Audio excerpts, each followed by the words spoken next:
Hello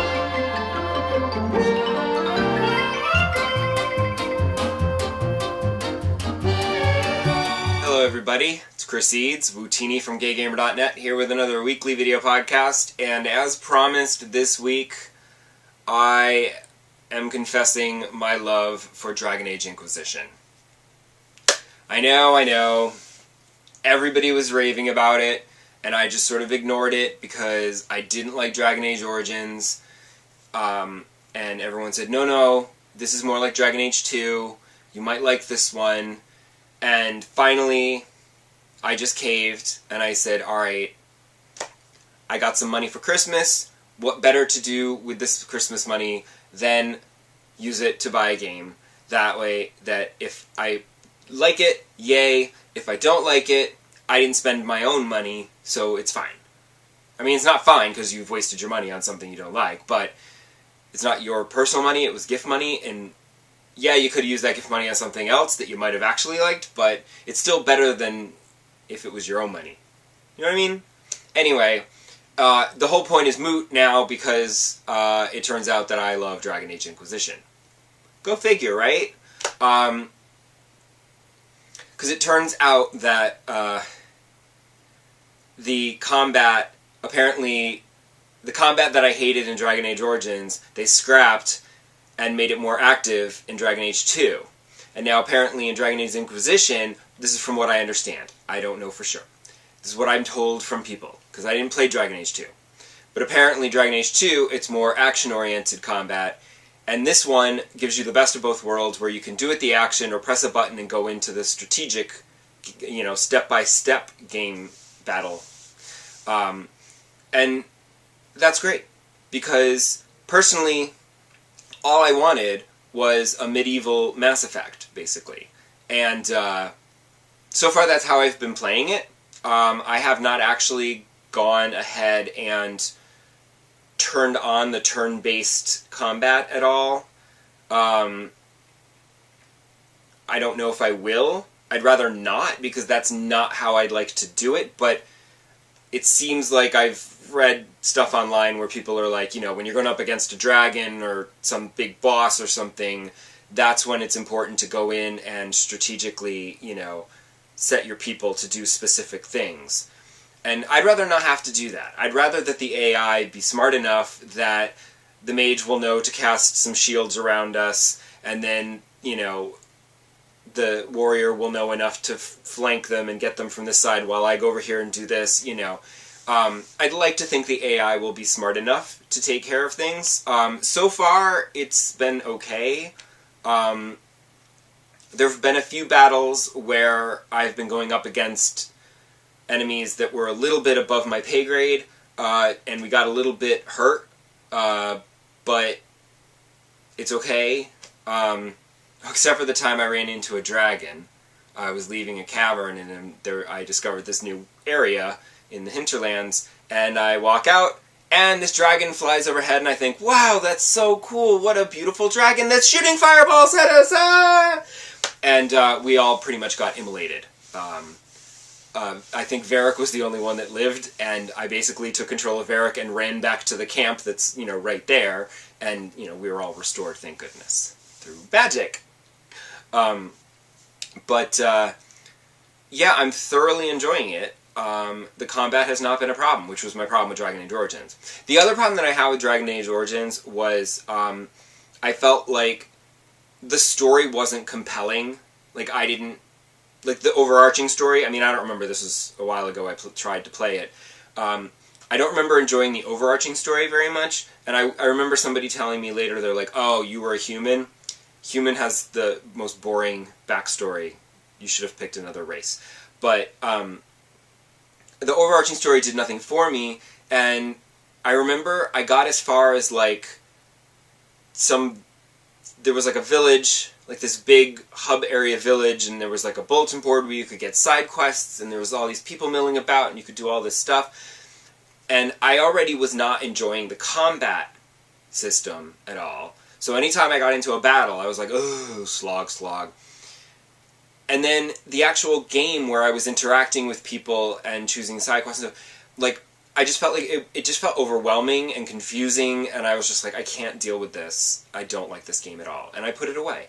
And I feel like Inquisition did a good job of easing you into it, teaching you the battle systems, and gradually getting more and more characters and making the world bigger and bigger. And it also helps that in Inquisition, your basic storyline is that you are a character who is thrust into being the savior, as with all good RPGs, you become the savior of the world.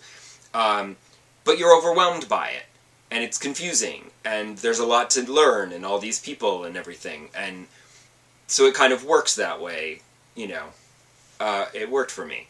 So, yeah, so I'm thoroughly enjoying it. It has been quite some time since I have been this addicted to a game, where, like, during the day, like, on the train or sitting at my desk at work, I think about it. It'll just pop in my head, and I'll, like, think, okay, tonight I'm only going to have maybe, like, a half an hour to play, so I'm just going to go do those side quests over there. I'll just finish up that one over there, and maybe I'll just explore over in this corner, and then I can, you know, go eat, make dinner and whatever, you know. Like, I'll, like, think about it, and think about playing it when I'm not playing it. And it's been a really long time since I've played a game that got into my head like this. So I'm thoroughly enjoying it. Hopefully it won't let me down. And if it does start to get a little rough with the combat, I believe I am able to decrease the difficulty mid-game.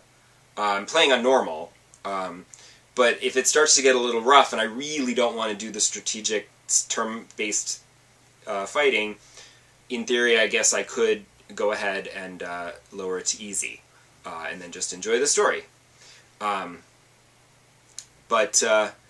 Yeah, oh, one other thing that's funny is, and this is terrible, but when I started the game, I decided I wanted to play as an elf, and I wanted to be a rogue, and I decided to go with archery, just because I like that kind of a character, and that's what I enjoy playing in these games. So I spent like a half an hour creating my face and tweaking it and doing just so, and I started the game, and after maybe half an hour, 45 minutes of playing, it was just after the battle where you join up with Solas and Varric, like in the prologue, and you fight that battle, and then they're like, come with us, and they'd like join your party. I saved my game, and then that night I was thinking about it, and I was like, you know, I really don't like the way I look. And I know it's really superficial, but there's a lot of cutscenes and stuff where I had this weird misshapen face, and I just don't... it just didn't look right. So I actually went ahead and started a new game, and made a face that was better, with a haircut that was better, because the hair in this game is terrible. Like, the choices that you have are just awful. So I picked a haircut that was a little bit better, and... because I was trying to make it look like me. But all the elves are very lanky, and they have long, lanky faces, so I don't. So if I wanted to make a character that looked just like me, I should have been a human. So I just basically said, fine. So I left the character's face mostly the same. I just tweaked little bits here and there, and the hair, and the complexion, and whatever. But I didn't try to, like, tweak the eye size, and the cheekbone placement, and the jawline, and all that. Because that's where you'll look at it, and it'll look fine, but then when you actually get it into the game, you're like, oh, what's wrong with my jawline? It looks so... what's wrong with my nose? Why does it stick up?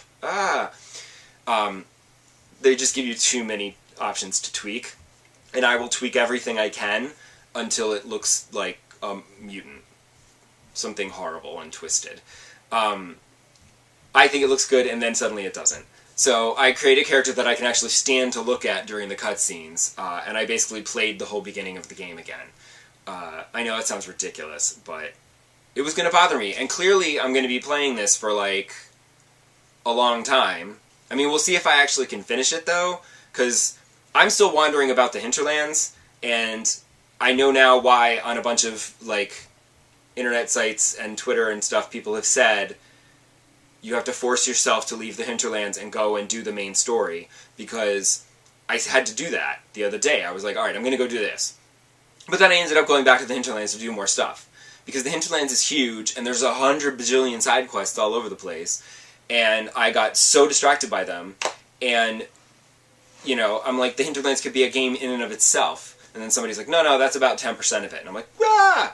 So I'm unlocking a bunch of different areas, and I haven't even touched those yet. And I'm hoping they're not nearly as big as the hinterlands, because the hinterlands are already huge and time-consuming. And if all the areas are going to be like that, I don't think I'll ever finish this game ever. I don't think I'll need to buy another game to play for quite some time. Because there's a lot to do in this game. And I'm boggled, my mind is boggled now, because I know people who got it when it first came out, and finished it, like, in a month or two. And I'm like, you could not have done all the side quests and everything, because there's so much to do. But I'm also concerned because any kind of open world game like this, where you have this many options of side quests and stuff, I tend to get a little distracted by the side quests, and then I lose track of the main story, and it's hard, and I end up putting the game down, because I get kind of, I don't know if it's bored, you know, but I feel like, okay, I'm done with this, and I realize I haven't finished the story, but I'm good, you know, I got my money's worth, I'm fine, but I just hope that I don't get too bogged down in everything, and that I can actually force myself to go back to the main storyline from time to time, because it is a good story, and I would like to see how it all ends. And now I know people who are playing it a second time as a different kind of character to see what that's like, and do different choices, and I'm just like, you know, how do you have that much time in your day to play this game that much? Or any game, for that matter. But also, a friend of mine was saying he's doing it the second time through, and now he's going to side with the mages, and he recommends siding with the mages because it's a much better story. And I said to him, why would you side with the Templars? Like, the first encounter that I had with a group of Templars, they were complete dicks. Like, why would I side with that group? Like, no. The mages are oppressed, the Templars are dicks, I'm gonna side with the mages. Right? Right? I mean, I don't know. I didn't play Dragon Age 1 and 2, so I'm coming into this a little bit newbie and thinking, well, I think this is how it seems to me. Maybe there's stuff in the other games that say, oh, no, the Templars aren't really that bad, it's just this one guy or something. Tell me what I should do. And if you have any tips or tricks for getting through Dragon Age Inquisition, please leave them in the comments on YouTube or GayGamer.net. I will happily take any and all suggestions, tips, and tricks. And I will see you back here next week, where hopefully Dragon Age Inquisition has not consumed my entire life, and I will have another game that I could talk about. Because I don't know if I could talk for another episode all about Dragon Age Inquisition. Although maybe I could. Come back next week and find out. Bye!